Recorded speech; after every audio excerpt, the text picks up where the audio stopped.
after they finally put the nail in the coffin for Freddy Krueger, they decided, you know what, 3 years later, let's go ahead and make another one. But this time with Wes Craven, so that way we might actually get a good Nightmare on Elm Street film. Would that actually be the case? Well, today we're going to talk about it. So, let's get spooky.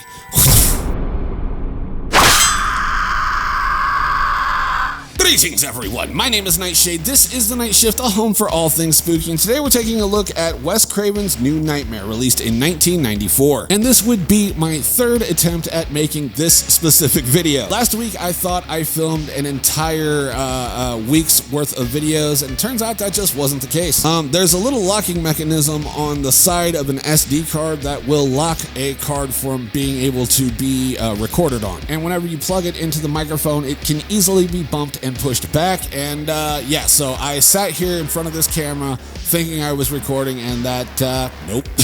And I just got done recording this video and forgot to plug in my microphone, so there was simply no audio. The third time is the charm. It is what it is, you just roll with the punches, so here we go. Now, Wes Craven's New Nightmare is one of those films that just never really clicked with me. It didn't really hit me as well as it should have. And as you're about to find out, I don't know why. I've got a lot of positive things to say about this film, but it just never stuck with me. It wasn't one that was my favorite. Like, it used to be my second least favorite in the franchise, and I mean, that's changed since then, but yeah, it was one that it didn't rub me the right way. It just didn't hit right. I don't really know why. I don't. And it seems like I'm not the only one that feels that way, but there are plenty of people that absolutely love this movie, and hey, I'm glad that you do. There's a lot of people that absolutely hate this movie as well, and I can see where they're coming from, but me, I'm here in the middle where it's like, on paper, it's dope, but like, it just doesn't do anything for me. Like, this should be right up my alley, it just isn't. And I'm looking forward to talking about it, so let's go ahead and do just that. For this film, I'm going to be breaking it down into 3 categories: the positives, the negatives, and the gray area. Let you know what I liked about this film, what I didn't like about this film, and all the things that I was indifferent on. Then after that, I'm going to talk about my favorite scene in this film, let you know exactly why it is my favorite scene, and then when we're done with that, we will score this out of a possible 10 points and end the video. But here on The Night Shift, we always start things off on the bright side with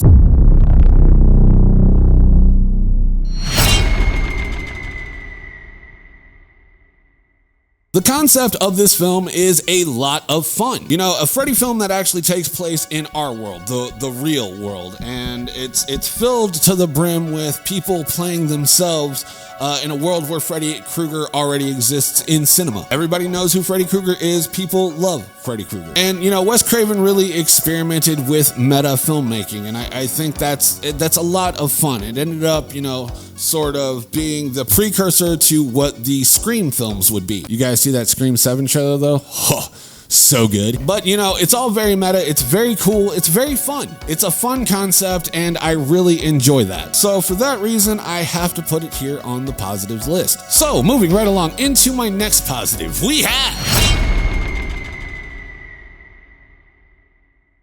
Obviously, the cast is gonna get a positive for me because, like, it's people playing themselves, and that's gotta be like a mindfuck for sure, right? Like, that would be kind of weird where you're doing your job where you're normally used to people calling you by your, you know, character's name, but in this one they're calling you by your real name, and it just the concept behind, you know, like that, it's a mindfuck. But it's cool that we get to see everybody that we like playing themselves in a film. Like, I think that's really fun. In this world, Heather Langenkamp is playing Heather Langenkamp, and Robert Englund is playing Robert Englund. Also, super stoked that he got his star on the Walk of Fame on fucking Halloween of all days. Like, that makes so much sense, and that's so fucking cool. Just had to throw that out there real quick. It was really cool to see, like, Wes Craven play Wes Craven and get his little role in the film as well. You know, something other than playing a fucking janitor in Scream, or, you know, doing a small cameo in Jay and Silent Bob Strikes Back. It's cool to see him get some lines and shit in there. So, you know, I was happy to see that. And everybody does an amazing job playing themselves, and it's a lot of fun, and I enjoy it. So that definitely had to make it on my positives list. Moving right along into my next positive, we have...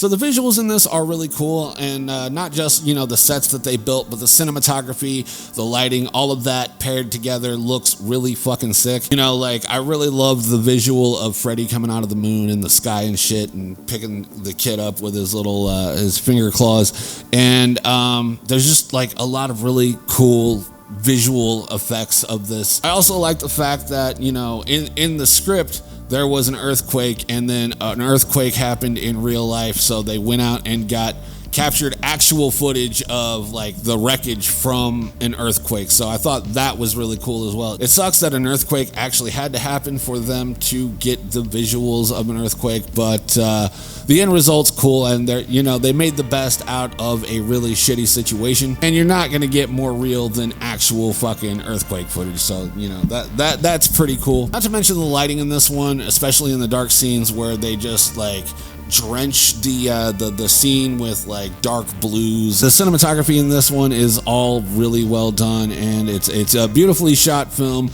beautifully lit film, and the sets and stuff that they created for this film also look really cool. And because of all that, it definitely had to make it here on the positives list. Moving right along into my final positive, we have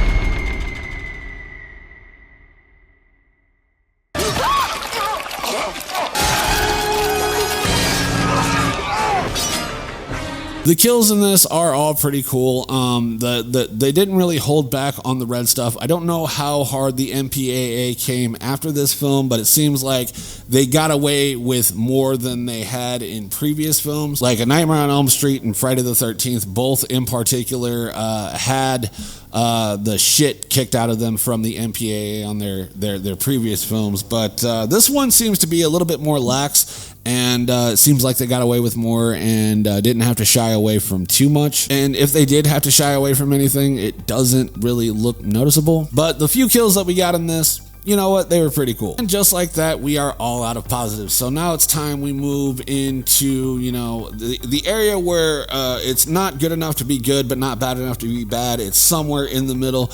It is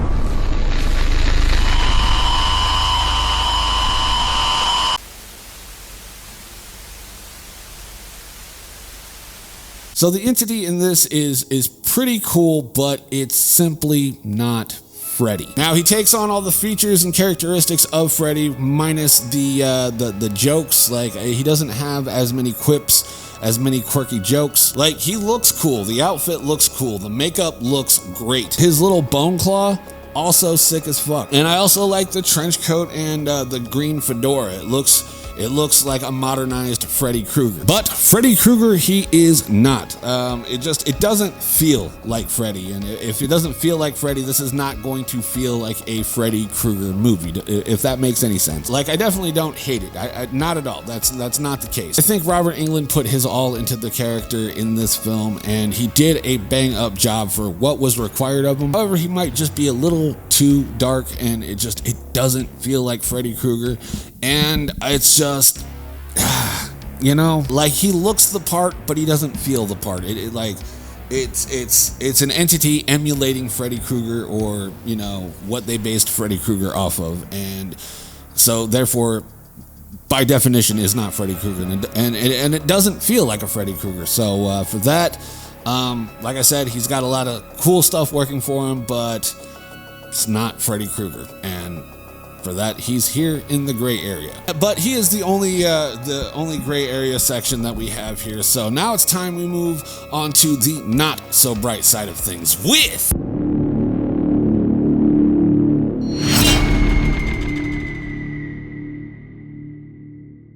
I simply am just not a fan of this movie. Like I said in the intro portion of this video, it doesn't connect with me. I don't really like it that much. Like, on paper, this should be a film that I should absolutely love. The concept is cool. I don't really have any negatives other than the fact that I just don't like it. You know, I don't know why. I really don't know why. Like, it's visually cool. The concept is cool. The kills are cool.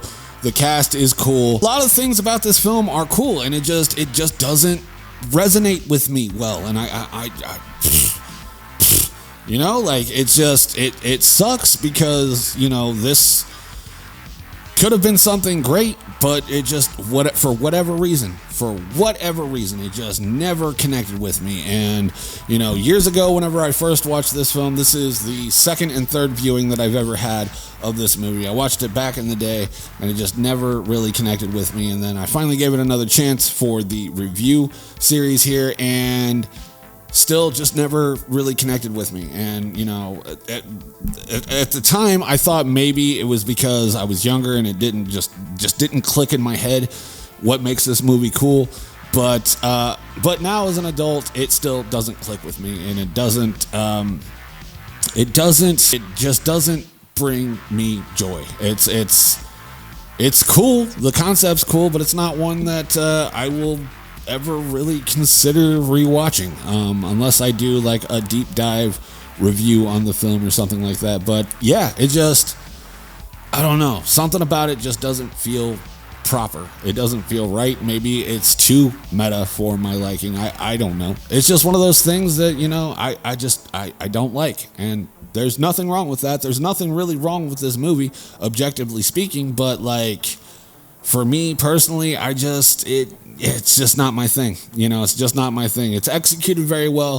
It's very well shot, but it doesn't do anything for me, and that's unfortunate. But you know, it is what it is. You know, that's life. Sometimes in life, you're gonna not like a thing, and this is one of those things that I don't like, and you know, that's perfectly fine. However, if you're one of the people that think that this movie is absolutely great and you love everything about it, sound off in the comments below. And the same goes for the people that are like me, that just, you know, they know on paper it's a good movie, but it just never clicked with them. If you're out there, if you're out there, let me know, so I know that I'm not alone. And that is just about going to do it for the review portion of this video. So now it's time we move on to our next segment, which is